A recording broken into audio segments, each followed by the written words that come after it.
Muy buenas tardes, ya estamos por aquí con un nuevo caso y en esta ocasión el caso que os traigo nos lo pidió nuestra amiga Nina y bueno, se lo he preparado para ella. Es un caso bastante interesante y indignante también, puesto que a día de hoy no está resuelto. Es el caso de Elizabeth Short, la Dalia Negra. Y os voy a contar un poquito, antes que de contaros lo que ocurre, os voy a contar un poquito lo que es la historia de ella, dónde nació, su familia, un poco para que más o menos sepáis. Comenzamos con el caso. Elizabeth Short nació el 29 de julio del 1924 en el barrio de Hyde Park de Boston, en Massachusetts. La tercera de 5 hijas de Cleo Alvin Short y su esposa Poeb May Sawyer. Me tenéis que perdonar lo mismo los apellidos que las calles, todo el tema inglés, porque yo inglés pronuncio fatal, por no decir horriblemente fatal. Pero bueno, más o menos creo que nos entenderemos. El padre de Elizabeth era un marinero de la Armada de los Estados Unidos y mientras que su madre era nativa de Millbridge, pueblo en el estado de Maine. Los Short se casaron en Portland, Maine, en 1918. La familia Short se mudó brevemente a Portland en 1927 antes de establecerse en Medford, en Massachusetts, un suburbio de Boston, ese mismo año. El padre de Elizabeth Short construyó campos de minigolf hasta que perdió la mayoría de sus ahorros en la crisis bursátil de 1929. Ya sabemos lo que ocurrió en ese año. En 1930, su coche fue encontrado abandonado en el puente de Charleston y se asumió que había saltado al río Charles. Creyendo que su marido había fallecido, la madre de Elizabeth empezó a trabajar como contable para mantener la familia. Alguien tenía que sustentar toda la casa, claro. Aquejada de bronquitis y graves ataques de asma, Elizabeth se sometió a una cirugía de pulmón a los 15 años, tras lo cual los médicos le sugirieron que se mudara periódicamente a un clima templado para prevenir más problemas respiratorios. La madre la envía a pasar los inviernos con amigos de la familia en Miami, en Florida, durante 3 años consecutivos. Elizabeth Short abandonó la Medford High School durante su segundo año. A finales de 1942, la madre de Elizabeth recibió una carta de disculpa de su presunto esposo fallecido, que revelaba que de hecho estaba vivo y que comenzaba una nueva vida en California. Telita, ¿no? Pues bueno, en diciembre de ese año, a los 18 años de Elizabeth, se mudó a Vallejo, California, para vivir con su padre, a quien no veía desde que ella tenía 6 años. En ese momento, su padre trabajaba en el cercano astillero naval de Mare Island, en la bahía de San Francisco. Las discusiones entre Elizabeth y su padre la llevaron a mudarse en enero del 1943. Ella aceptó un trabajo en la base Exchange de Camp Cook, ahora base de la Fuerza Especial Vandenberg, cerca de Lompoc, en California, y vivió brevemente con un sargento de las Fuerzas Aéreas del Ejército de los Estados Unidos, que, según se dice, abusó de ella. Dejó Lompoc a mediados de 1943 y se mudó a Santa Bárbara, donde fue arrestada el 23 de septiembre por beber en un bar local siendo menor de edad. Aunque se supone, bueno, claro, se supone nada. Vamos a ver, ella se va a vivir con el padre con 18 años, pero ya sabemos que en Estados Unidos la mayoría de edad para beber es de 21 años.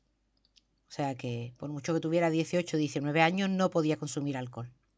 Las autoridades juveniles la enviaron de regreso a Massachusetts, pero en su lugar regresó a Florida, donde solo hizo visitas ocasionales a su familia cerca de Boston. Durante su estancia en Florida, Elizabeth conoció al mayor Matthew Mitchell Gordon, un oficial condecorado de las Fuerzas Aéreas del Ejército del Segundo Grupo de Comando Aéreo, que él se entrenaba para su despliegue en el sudeste asiático durante la Segunda Guerra Mundial. Elizabeth contó más tarde a sus amigos que Gordon le había escrito para proponerle matrimonio mientras se recuperaba de las lesiones sufridas en un accidente aéreo en la India.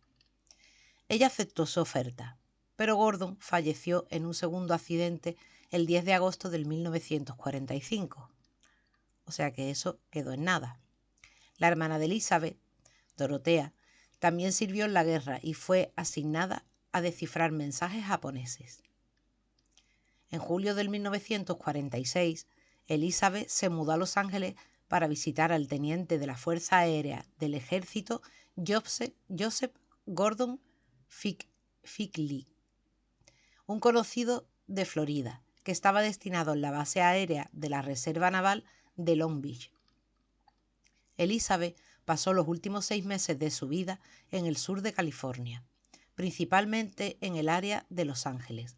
Había estado trabajando como camarera y alquiló una habitación detrás de un club nocturno en Hollywood Boulevard. Ella había sido descrita y representada de diversas maneras como una aspirante o futura actriz. Según algunas fuentes, aspiraba a ser estrella de cine, aunque no tenía trabajos ni créditos de actuación conocidos. El 9 de enero de 1947, Elizabeth regresó a su casa de Los Ángeles tras un breve viaje a San Diego con Robert Manley, un vendedor casado de 25 años con el que había estado saliendo.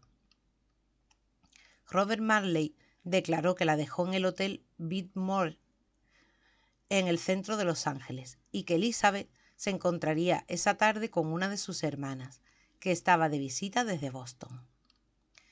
Según algunos relatos, el personal de Biltmore recordaba haber visto a Elizabeth usando el teléfono en el vestíbulo. Poco después, supuestamente, fue vista por un cliente del Crow Grill Cocktail aproximadamente a 600 metros del Biltmore.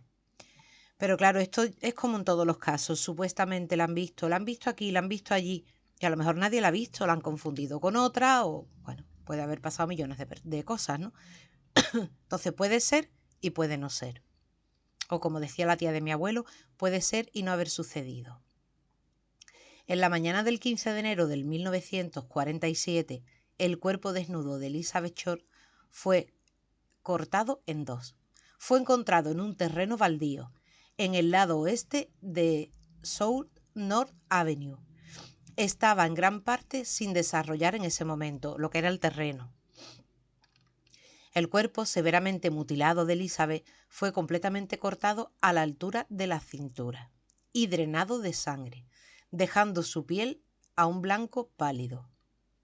Los médicos forenses determinaron que había estado muerta durante aproximadamente 10 horas antes del descubrimiento, lo que indica que su muerte fue en algún momento durante la noche del 14 de enero o la madrugada del 15 de enero.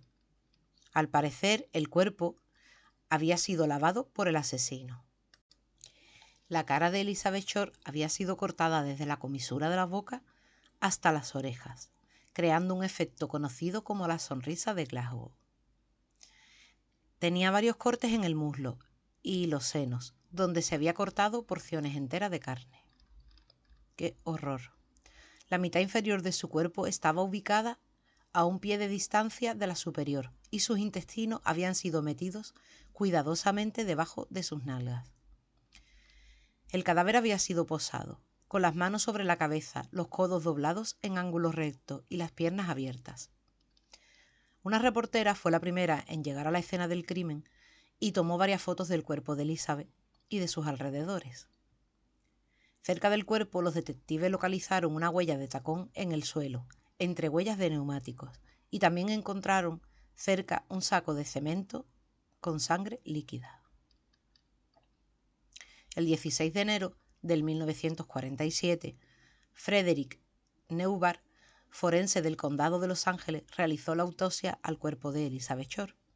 El informe de la autopsia indicó que Elizabeth medía 1,65 m, pesaba 52 kilos, tenía los ojos azul claro, cabello castaño y dientes muy cariados. A mí la verdad que esto me impresionó, porque yo me la imaginaba una chica muy arreglada, muy cuidada, que se miraba mucho por ella. Y esto de lo de los dientes me llamó bastante la atención. Yo este caso lo conocía, pero muy de pasada, la verdad que nunca había profundizado en él. Y al estar buscando datos sobre ella y escuchar esto, pues la verdad es que, bueno, más bien leerlo, ¿no? Me quedé pues un poco alucinada, la verdad. Presentaba marcas de ligadura en los tobillos, las muñecas y el cuello, y una laceración irregular con pérdida superficial de tejido en el pecho derecho. Frederick, el forense, también observó laceraciones superficiales en el antebrazo derecho, el brazo izquierdo y la parte inferior izquierda del pecho. El certificado de defunción de Elizabeth Shore, el cuerpo había sido cortado completamente por la mitad mediante una técnica enseñada en la década de 1930 llamada hemicorporectomía. La mitad inferior de su cuerpo había sido extirpada, seccionando la columna lumbar entre la segunda y la tercera vértebra, seccionando así el intestino a la altura del duodeno. El informe de Frederick señaló muy poca equimosis, o sea, lo que son los moretones de toda la vida, ¿no?, a lo largo de la línea de incisión, lo que sugiere que se había realizado después de la muerte.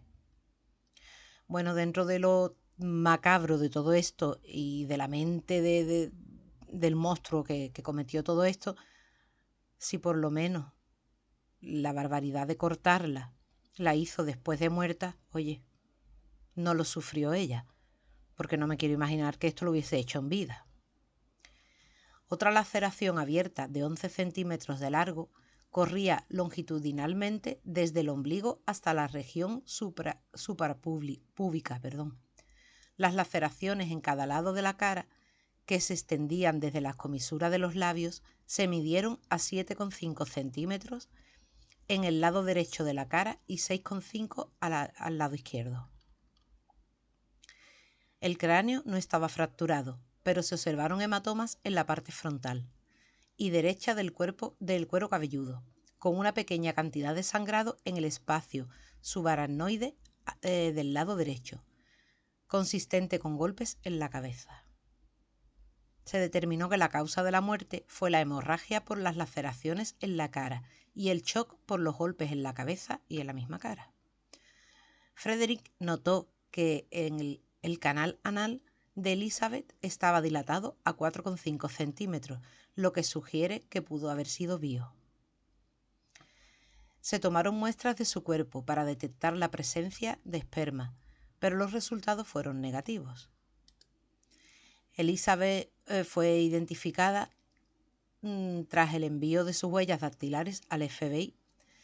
Estas se encontraban archivadas desde su arresto de 1943, cuando os conté que por beber siendo menor de edad la habían arrestado, ¿no? Pues ahí tenían las huellas de ella. Inmediatamente después de la identificación, un equipo de reporteros del diario Los Ángeles contactó por teléfono con su madre, Poe Short, en Boston. Wayne Sutton habló con la madre de Shore mientras el editor de La Ciudad, Jim Richardson, y Jim Murray se sentaban a su lado. White Sutton engañó intencionalmente al padre y le dijo que su hija había ganado un concurso de belleza. Vaya tela también con los reporteros, ¿eh? Solo después de obtener del padre la mayor cantidad de información personal posible, los reporteros revelaron que su hija había sido asesinada. Jim Murray contaría con la infame llamada telefónica al periodista Larry Harnisch en una entrevista décadas después.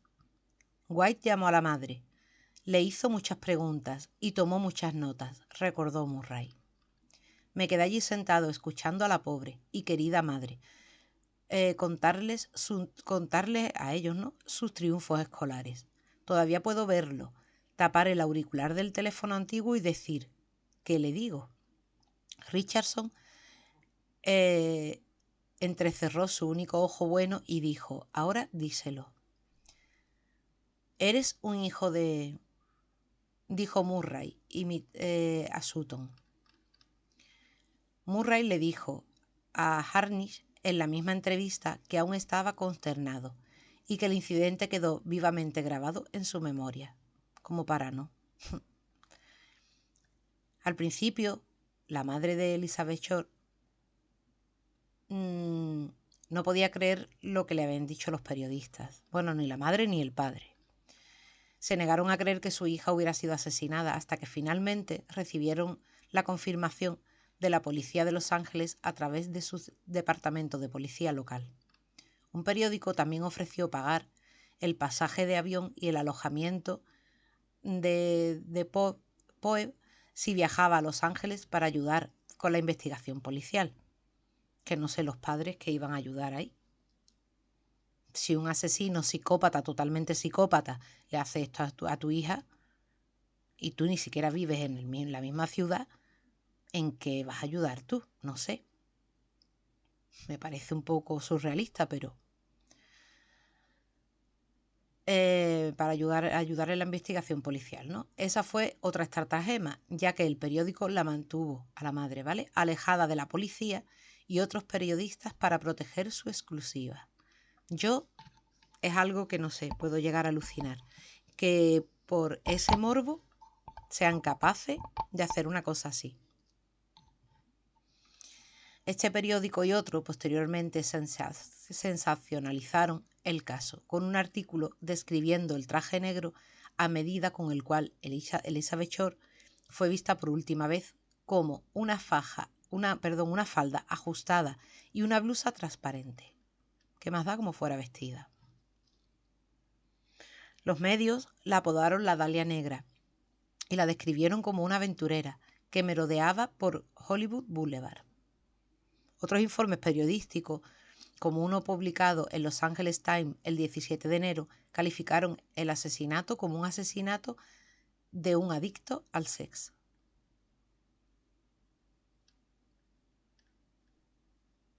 Y psicópata, ¿no? Porque si solamente hubiera abusado de ella, pero las burradas que le hizo en ese cuerpo, yo no solamente lo relacionaría con el sexo, lo relacionaría con un psicópata.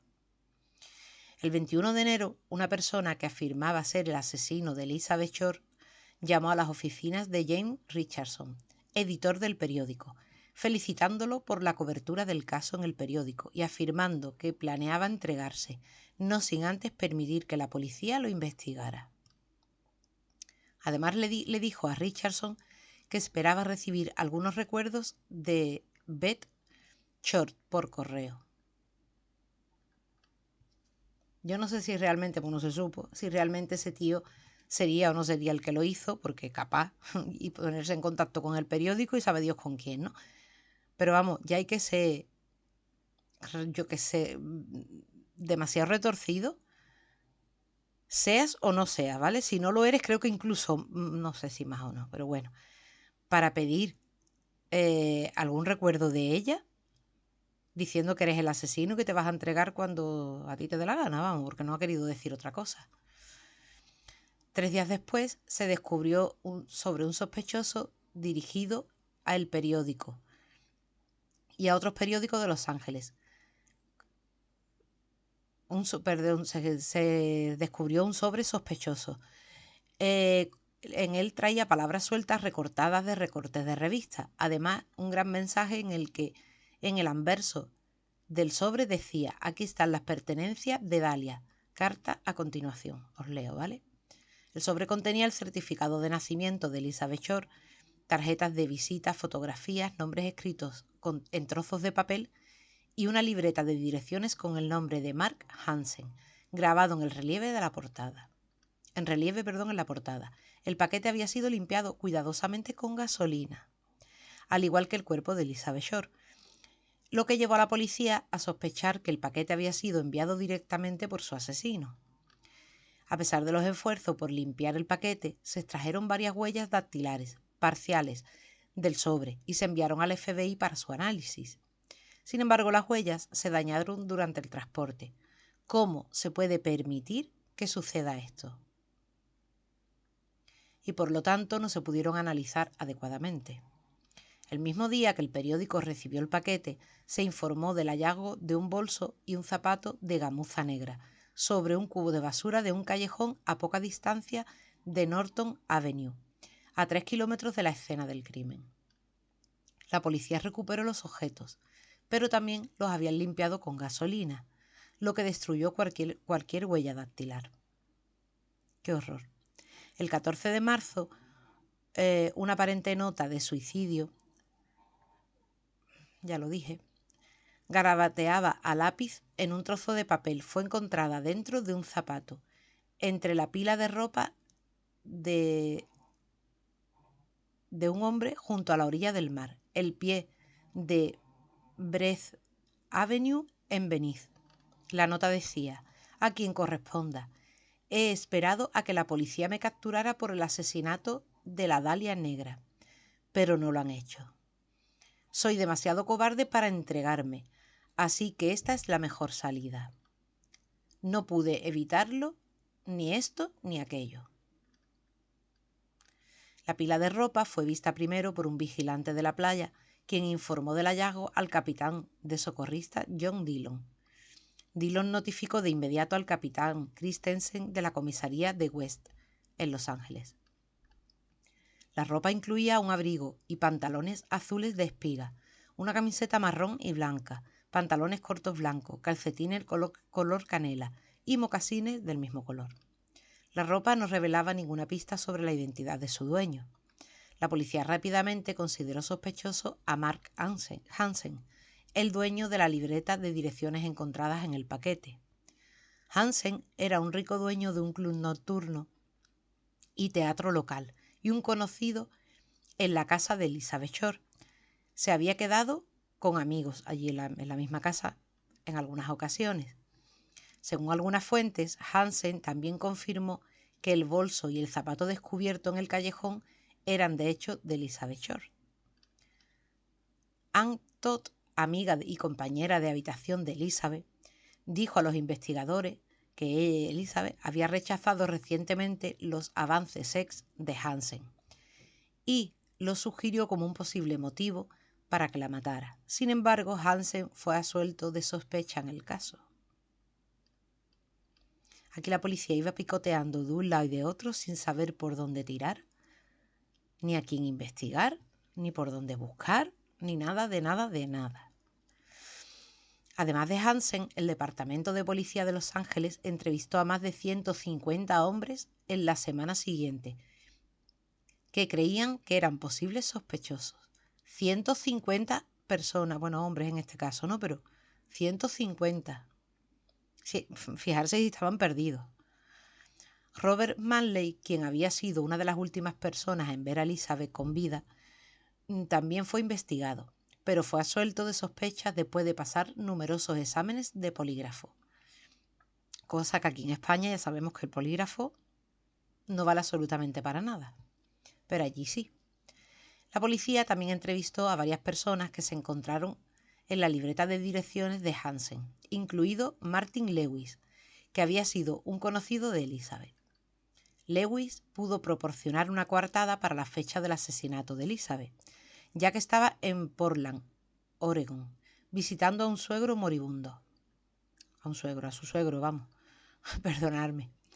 Un total de 750 investigadores del Departamento de Policía de Los Ángeles y de otros departamentos trabajaron en el caso de Elizabeth Shore. Durante sus etapas iniciales, incluyendo 400 agentes del sheriff y 250 oficiales de la Patrulla Estatal de California. La verdad es que yo no puedo comprender cómo allí, con los medios que siempre han tenido más avanzado que nosotros, y esta cantidad de policías, no llegaron a encontrar ningún tipo de pista que los llevara hasta el asesino. Me parece algo de libro. Se registran varias ubicaciones en busca de posibles pruebas, incluyendo desagües pluviales en todos Los Ángeles, estructuras abandonadas y varios sitios a lo largo del río Los Ángeles, pero las búsquedas no arrojaron más pruebas. El concejal de la ciudad de Los Ángeles, Joy G. Davis, ofreció una recompensa por información que lleve a la policía al asesino de Elizabeth Short. Después del anuncio de la recompensa, varias personas se presentaron con confesiones, la mayoría de las cuales la policía desestimó como falsas. Varios de los falsos confesores fueron acusados de obstrucción a la justicia. Me parece totalmente correcto. Que aquí no pasan esas cosas. El 26 de enero, el periódico recibió otra carta, esta vez manuscrita, que decía: aquí está, entregada el miércoles 29 de enero a las 10 de la mañana. Me divertí con la policía. Vengador de la Dalia Negra. La carta también mencionaba un lugar donde el supuesto asesino se entregaría.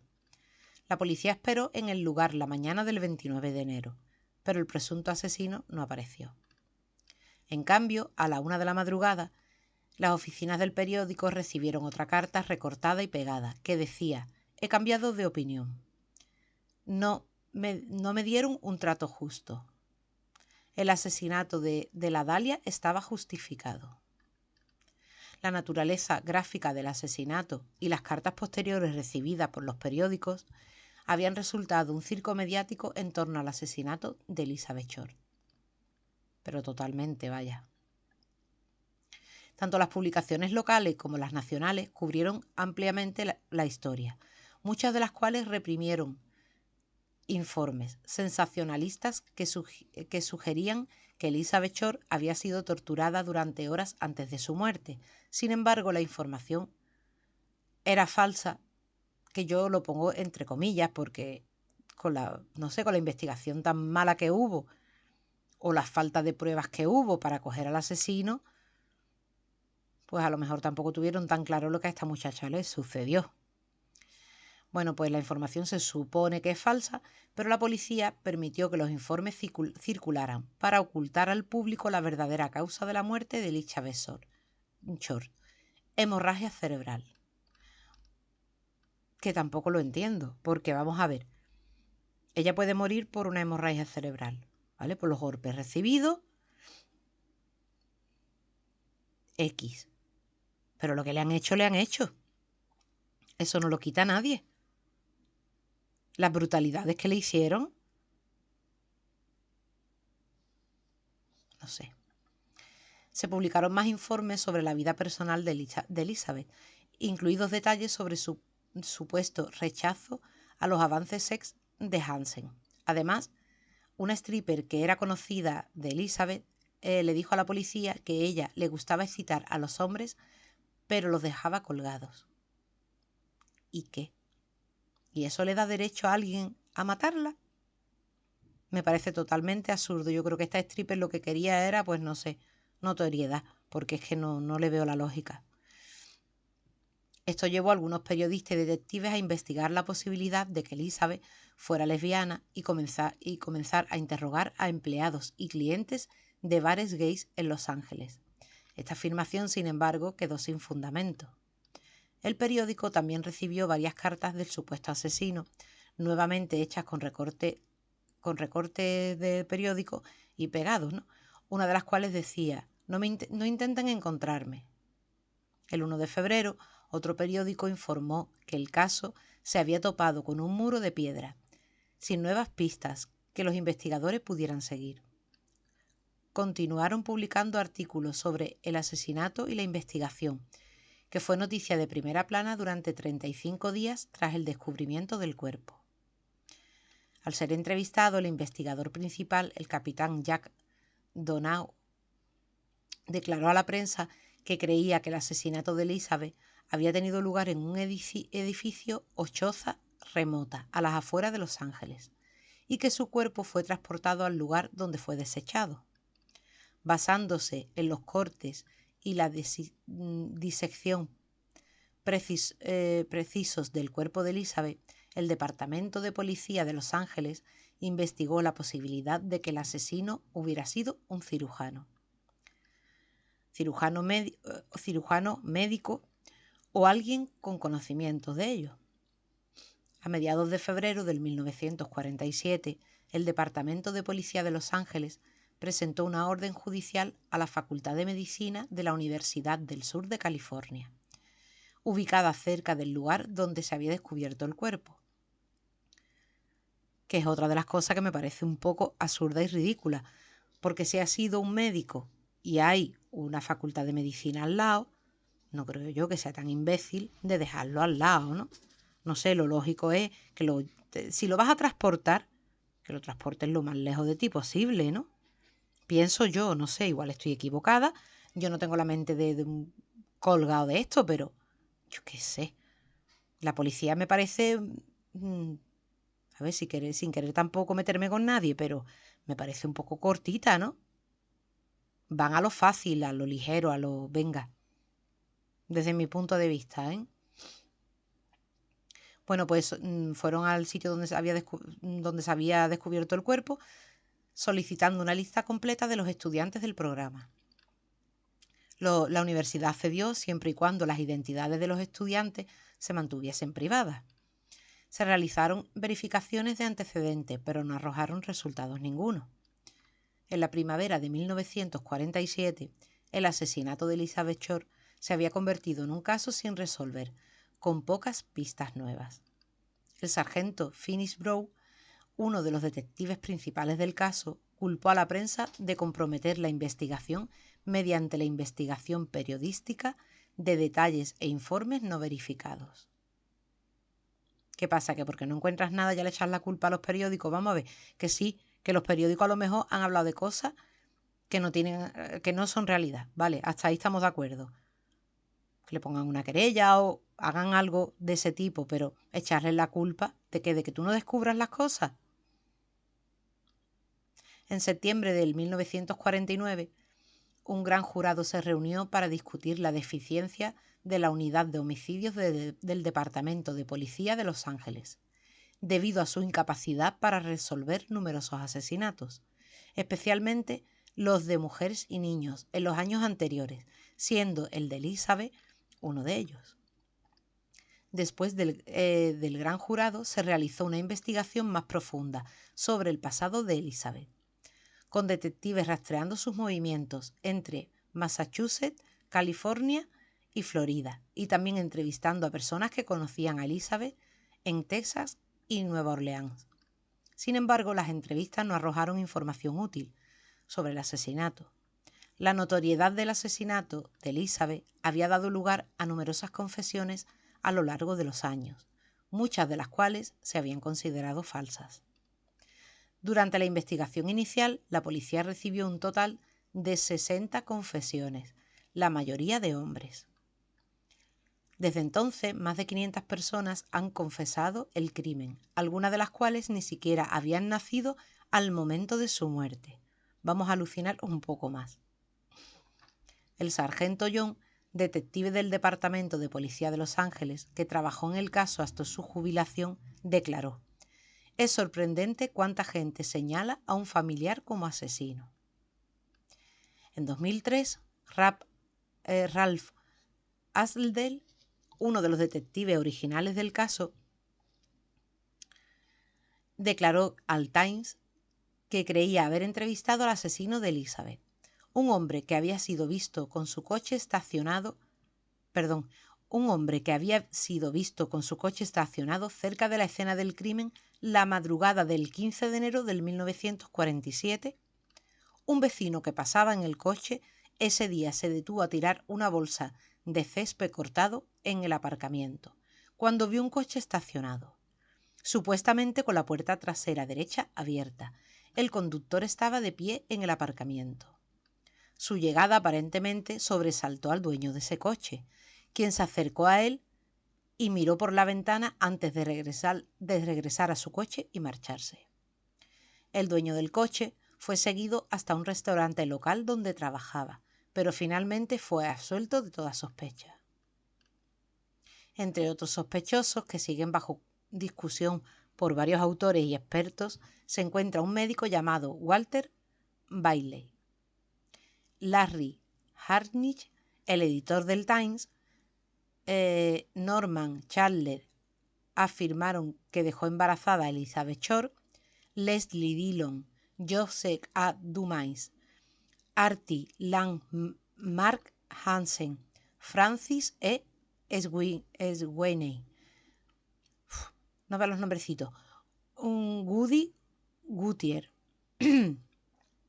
Busy Siegel, Orson Welles, George Hodel, el amigo de Hodel, Fred Sexton, George Norton, Robert M. Manley, Patrick S. O'Reilly y Jack Anderson Wilson. Todos estos fue los que más investigaron, digamos, de todas las personas que investigaron. Aunque nunca fue acusado formalmente del crimen, George Hodel cobró mayor relevancia tras su muerte cuando su hijo, el detective de homicidios del Departamento de Policía de Los Ángeles, Steve Hodel, lo acusó de matar a Elizabeth Short y de cometer varios asesinatos más.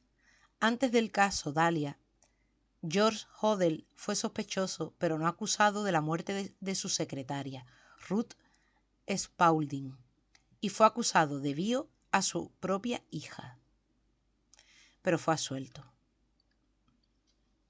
Con lo estricto que son con las leyes allí, yo no entiendo cómo este hombre tiene esos antecedentes, aunque no sé, a ver, antecedentes me quiero referir, como dicen que es sospechoso de haber matado a su secretaria, vio a su hija y es absuelto. ¿Y la investigación dónde queda? No sé. Otra de las cosas extrañas, este hombre, Hodel, huyó del país varias veces y vivió en Filipinas entre 1950 y 1990. No sé si era porque todo el mundo se le echaba encima, me refiero a periodistas y todo este tipo de medios, ¿no? O porque realmente era culpable. Además, Steve Hodel, el hijo, ha citado la formación de su padre como cirujano, como prueba circunstancial. Y como ya la policía tenía en mente el tema de que había sido un médico cirujano, en 2003 se reveló en notas del informe del Gran Jurado del 1949 que los investigadores habían intervenido la casa de George Hodel y obtenido una conversación grabada de él con un visitante no identificado, diciendo: «Supongamos que maté a la Dalia Negra». No pudieron probarlo. «No pueden hablar con mi secretaria porque está muerta».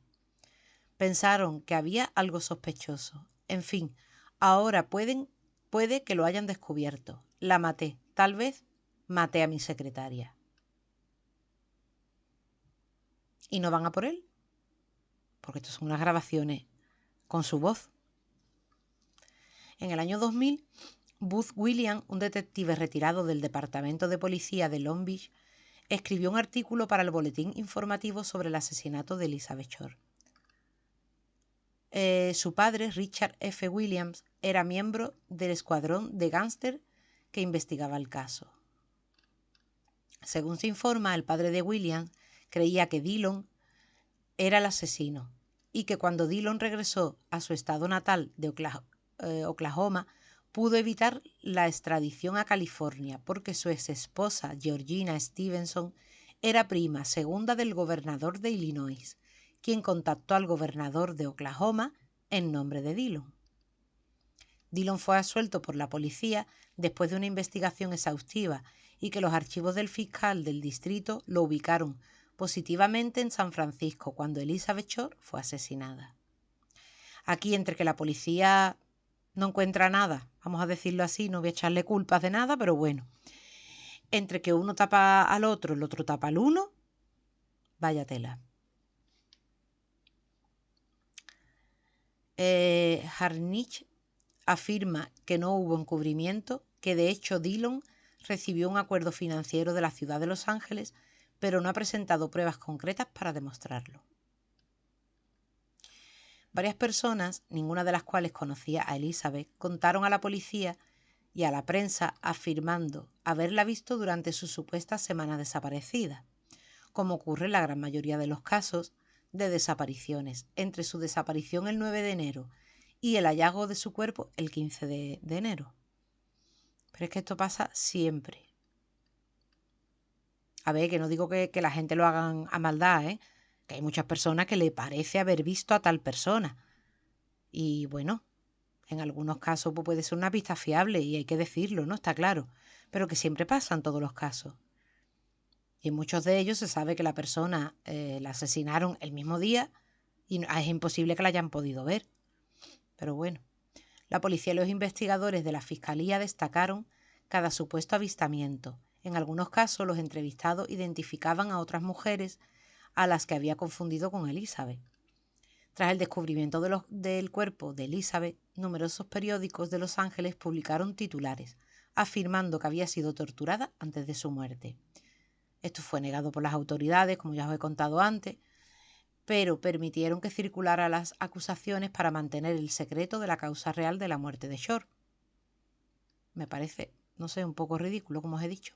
Algunas fuentes afirmaron que el cuerpo de Elizabeth estaba cubierto de quemaduras de cigarrillos, que le infligieron mientras aún estaba viva, aunque no hay ninguna indicación de ello en el informe de la autopsia. Sí es verdad que según el medio donde he estado buscando información, me aparecía como real y en otras donde se habla más detalladamente de la autopsia no sale eso. La verdad es que no sé si esto es algo que se inventaron o es realidad. Aunque bueno, después de las brutalidades que le hicieron, me puedo esperar cualquier cosa. Afirmaron que el forense que realizó la autopsia de Elizabeth sugirió en una conversación que le habían obligado a consumir heces basándose en su hallazgo al examinar el contenido de su estómago. Otra de las cosas que no me extrañaría, porque el sádico a saber la de cosas que le hizo a esa criatura. Pero el forense no lo dice en la autopsia. Esta afirmación ha sido negada y tampoco está indicada en la autopsia oficial de Elizabeth, aunque ha sido reimpresa en varios medios y en línea. Yo os lo cuento porque os digo que lo he encontrado por muchos sitios, pero por muchos otros sitios no decía que eso fuese verdad. Pero bueno, os lo he traído, ya me comentáis vosotros qué pensáis de todo lo que habéis escuchado de este caso. La policía busca restos en los asesinatos del torso de Cleveland del 1936. Algunos periodistas y agentes de la ley han especulado sobre una conexión entre los crímenes de Cleveland y el asesinato de Elizabeth. Varios autores de novelas policíacas, así como el detective de policía Peter Merylo, han sospechado un vínculo entre el asesinato de Elizabeth Shore y los asesinatos del torso de Cleveland, ocurrido en Cleveland, Ohio, entre 1934 y 1938. Como parte de su investigación sobre los asesinatos ocurridos antes y después del de Elizabeth Shore, los investigadores originales del Departamento de Policía de Los Ángeles estudiaron los asesinatos del torso de 1947, pero posteriormente descartaron cualquier conexión entre ambos. En 1980, St. John investigó nuevas pruebas que implicaban a un ex sospechoso del asesinato del torso, Jack Anderson Wilson, en relación con el asesinato de Elizabeth. Afirmó que estuvo cerca de arrestar a Wilson por el asesinato de Elizabeth, pero que Wilson murió en un incendio el 4 de febrero del 1982. La posible conexión con los torsos Murder recibió renovada atención de los medios cuando se perfiló una serie de NBC en 1992 en la que el biógrafo de Eliot Ness, Oscar Bradley, sugirió que Ness conocía la identidad del asesino responsable de ambos casos. A mí me recuerda esto mucho al tema de Alcácer. en muchas cosas.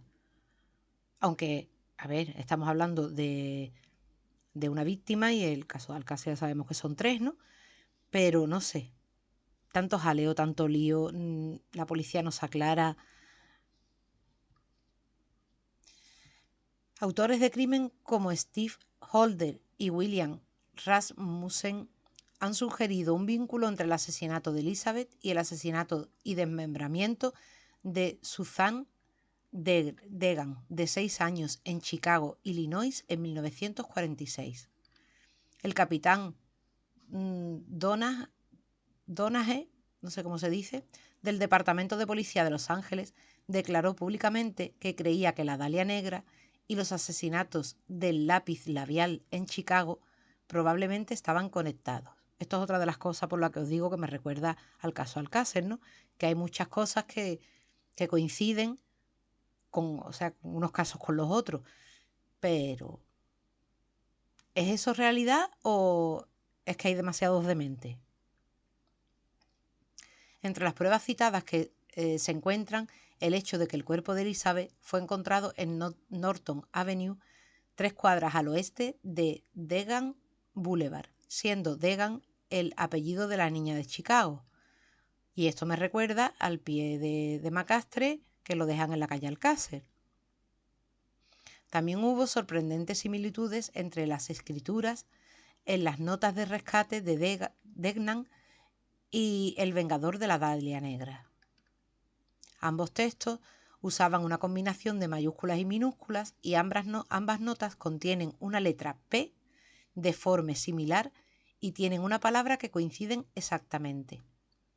Que con esto que yo os he dicho antes, que me recuerda y todo el rollo, yo no quiero decir que no sea el mismo asesino, ¿eh? Pues puede ser. Hay un 50% de probabilidad de que pueda y otro de que no, está claro, vaya. El asesino en serie convicto, William Eyren, cumplió condena perpetua por el asesinato de Degnan. Arrestado inicialmente a los 17 años por allanar una residencia cercana a la de Degnan, Heirens alegó haber sido torturado por la policía, obligado a confesar y convertido en chivo expiatorio del asesinato. También nos recuerda, ¿no? Tras ser retirado de la enfermería del Centro de Correccional Dixon el 26 de febrero del 2012 por problemas de salud, Heirens falleció en el centro médico de la Universidad de Illinois el 5 de marzo del 2012 a los 83 años. Por otro lado, entre el 1943 y 1949 ocurrieron más de una docena de asesinatos sin resolver en Los Ángeles, que involucraron la mutilación sex de las mujeres jóvenes y atractivas. Las autoridades sospechan que en el momento que podrían haber sido obra de un solo asesino, en serie no identificado. En 1949, un gran jurado del Condado de Los Ángeles fue encargado de investigar el fracaso de las fuerzas de orden para resolver los casos. Como resultado se realizó una investigación más profunda de los homicidios, aunque ninguno de ellos fue resuelto. El 27 de julio del 1943, el hijo de un jardinero descubrió el cuerpo desnudo de Ora Elizabeth Murray, de 41 años, tendido en el suelo cerca del aparcamiento del campo de golf Fox Hill. Murray había sido brutalmente golpeada en la cara y en el cuerpo, y la autopsia determinó que la causa de su muerte fue constricción de la laringe por estrangulamiento. Murray fue vista por última vez el 26 de julio de 1943 asistiendo a un baile en el salón Zenda Ballroom del centro de Los Ángeles con su hermana antes de marcharse con un hombre no identificado. Su asesinato sigue sin resolverse. Sugiere una posible conexión entre el asesinato de Elizabeth Short y el de Georgette Baudor, de 20 años. El asesinato de Jean French, de 44 años, ocurrió el 10 de febrero del 1947. También fue considerado por los medios de comunicación y los detectives como posible relacionado con el asesinato de Elizabeth Short. El cuerpo de French fue descubierto en el oeste de Los Ángeles, en Grandview Boulevard, desnudo y brutalmente golpeado. Escrito con lápiz labial en su estómago, parecía decir fuck you, BD, y las letras TEX debajo. O sea, TEX, ¿vale? El periódico que cubrió la historia la comparó con el asesinato de Elizabeth Short, ocurrido menos de un mes antes, suponiendo que las iniciales BD significaran Black Dahlia. Sin embargo, según el historiador John Lewis, el garabato en realidad decía PD, que aparentemente significaba departamento policial. Y esto es una cosa que yo alucino, porque unas iniciales pueden deberse a millones de cosas. ¿Que le quieres buscar tú? Pues, puedes buscarle lo que te dé la gana. Pero es que puede ser 1.000 millones de cosas, no sé. Aparte, hubo muchísimos casos más y con cosas muy parecidas a la muerte de Elizabeth. Numerosos detalles sobre la vida personal y muerte de Elizabeth Short han sido puntos de disputa pública. La entusiasta participación tanto del público como de la prensa en resolver su asesinato se han acreditado como factores que complicaron significativamente la investigación, resultando en una narrativa compleja, a veces inconsciente, de los eventos. Muchas historias sin fundamento han circulado sobre Elizabeth a lo largo de los años. Era una prostituta, era frígida, estaba embarazada, era lesbiana. Y de alguna manera, en lugar de desvanecerse con el tiempo, la leyenda de la Dalia Negra se vuelve cada vez más intrincada. Harnisch ha refutado varios supuestos rumores y concepciones populares sobre Elizabeth, y también ha cuestionado la validez del libro de Gilmore Severed, afirmando que el libro es 25% errores y 25% ficción. Harnisch había examinado los archivos del fiscal de distrito, afirmó que Steve Holder había examinado algunos de ellos relacionados con su padre, junto con el columnista del Times, Steve López, y que contrariamente a las afirmaciones de Eatwell, los archivos demostraban que Dillon había sido investigado exhaustivamente y que se determinó que se encontraban en San Francisco cuando Elizabeth fue asesinada. Harnisch especuló que Atwell no encontró esos archivos o decidió ignorarlos.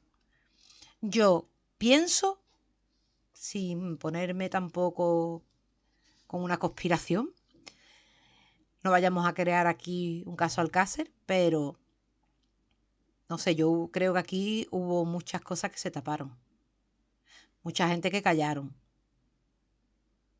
No sé, quizás por ser una chica joven que no era nadie famoso ni nada de nada, pues a todo el mundo le daba igual. Es la sensación que a mí me da este caso. Según informes periodísticos publicados poco después del asesinato, Elizabeth recibió el apodo de Dalia Negra por parte del personal y clientes de una farmacia de Long Beach a mediados del 1946, como un juego de palabras con la película La Dalia Azul de 1946. Otros rumores populares afirman que los medios de comunicación inventaron el nombre porque Elizabeth Short adornaba su cabello con dalias. Adornaba su cabello con dalias.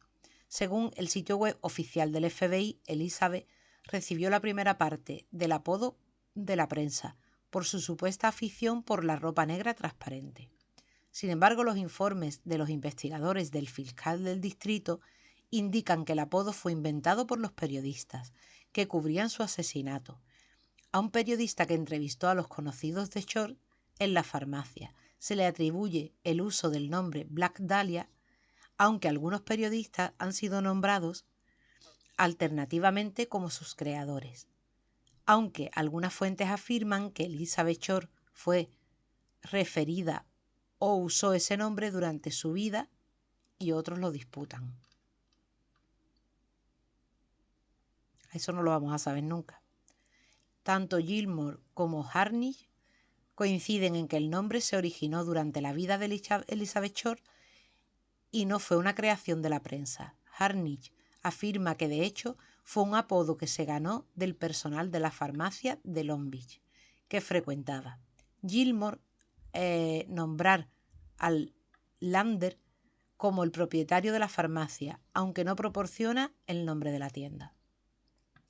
Antes de que circulara el nombre de Dalia Negra, el asesinato de Elizabeth Short había sido denominado por el asesinato del hombre lobo por Herald Express, debido a la naturaleza del brutal crimen.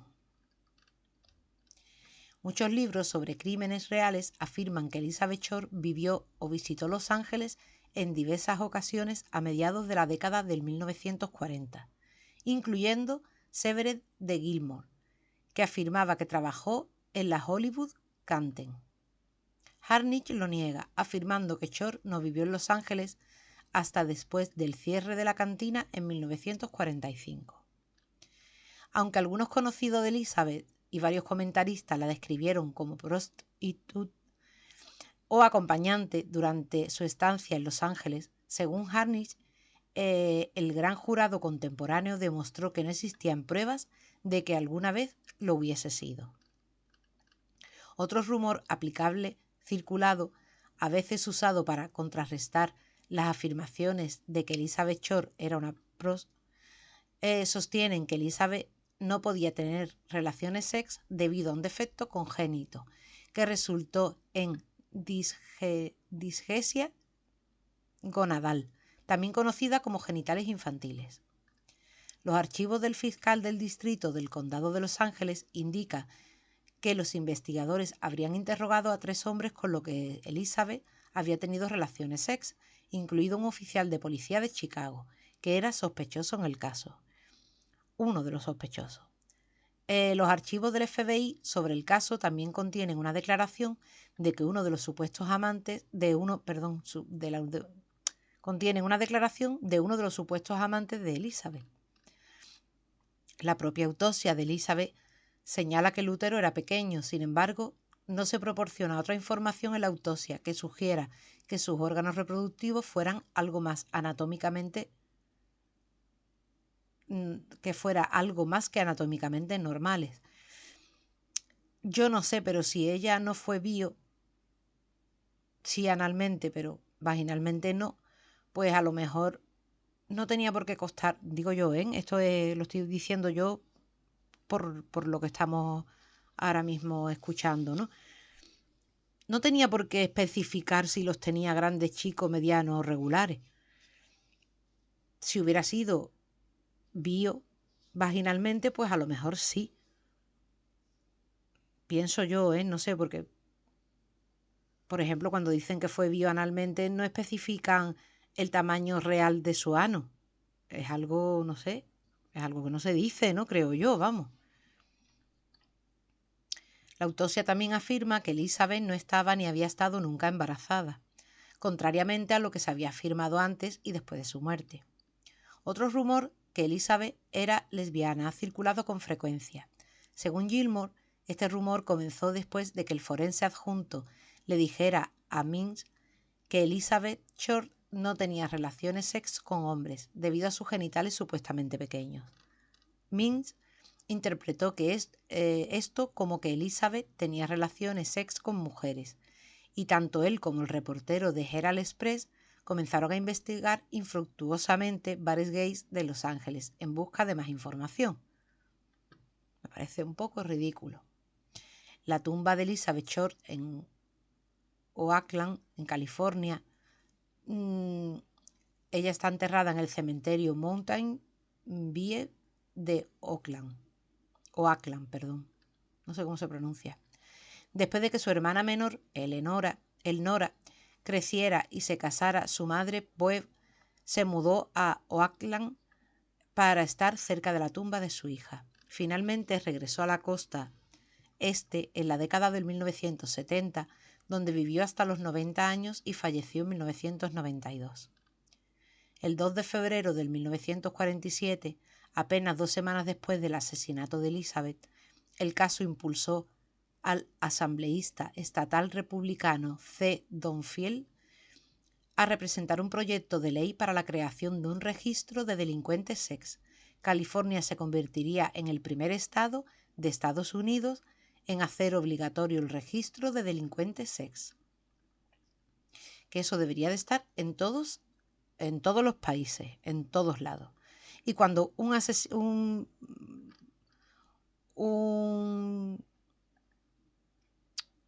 delincuente o asesino o lo que sea, ¿no? Pasa de un país a otro, se debería de avisar. Y así nos evitaríamos casos como Rocío Bánico, Sonia Caravante y tantos casos que hay.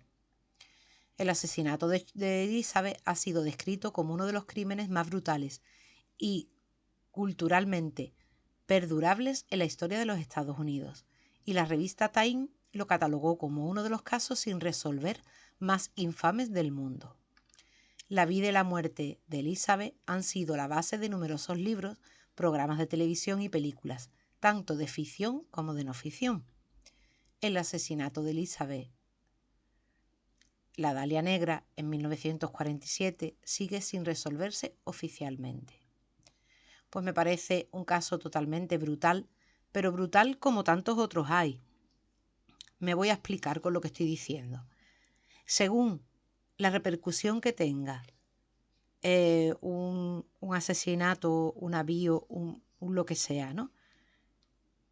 Ya sea por medio de televisión, por medio de redes sociales, de periódicos, según la época y según la repercusión donde la tenga, el caso es el más cruel del mundo. Yo creo que ninguno de los casos puede definírsele como más o menos. Cuando hablamos, por ejemplo, del caso Alcácer, ¿qué sucede? Que al ser 3 chicas, pues todo como que es una brutalidad. Pero si hablamos de Sandra Palo, aunque sea solo una, esas brutalidades que le hicieron a esa cría,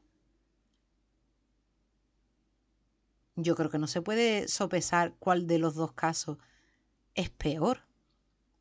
En el caso de la Dalia Negra, las brutalidades que le hicieron la han hecho en millones de ocasiones. Y si contamos con que le cortan su cuerpo y las burradas que le hacen una vez que ella ha fallecido, o la han matado, mejor dicho, hay que mirar las brutalidades que le hacen antes de. Y el antes de hay millones de casos así. No sé si estaréis de acuerdo conmigo o no, pero yo creo que todo se hace más grande según la mediatización que tenga el caso. Me da a mí la sensación. Y bueno, aquí ha acabado el caso de Elizabeth Short, que bueno, le fastidiaron su vida porque con 22 años estaba comenzando a vivir y no sé, veo una injusticia total, que te arrebaten la vida así como así y que encima nadie pague, que eso es lo que me parece totalmente indignante. Nuestra amiga Nina nos pidió el caso, que yo seguramente lo hubiese traído porque bueno, es un caso conocido, pero lo hubiese traído a lo mejor más adelante, pero aquí lo tienes, Nina, que sé que el caso te gusta, espero que la información haya sido de tu agrado. Y os quería comentar una cosa, bueno, antes que nada os digo, felices fiestas, que no voy a ir felicitando feliz Navidad, bueno, quizás sí, no lo sé, ya veré lo que hago. Felices fiestas para todos, espero que que estéis acompañados, que seáis muy felices. Y os quería comentar una cosita. En breve voy a traer una entrevista a un escritor de un libro, ¿vale? Es un escritor de aquí de San Fernando. No os voy a adelantar mucho, pero bueno, es de tema paranormal, ¿vale? Lo mismo el libro, o sea, él escribe, pero también hace sus investigaciones. Entonces va a ser muy curioso saber cosas y enterarnos. Aparte también tenemos a su pareja, que ella no escribe, pero ella sí investiga sucesos paranormales. Y bueno, creo que va a ser bastante interesante también. Él es Richard Einstein o Tony, según quien lo conozca, así le llama. Y ella es Almu.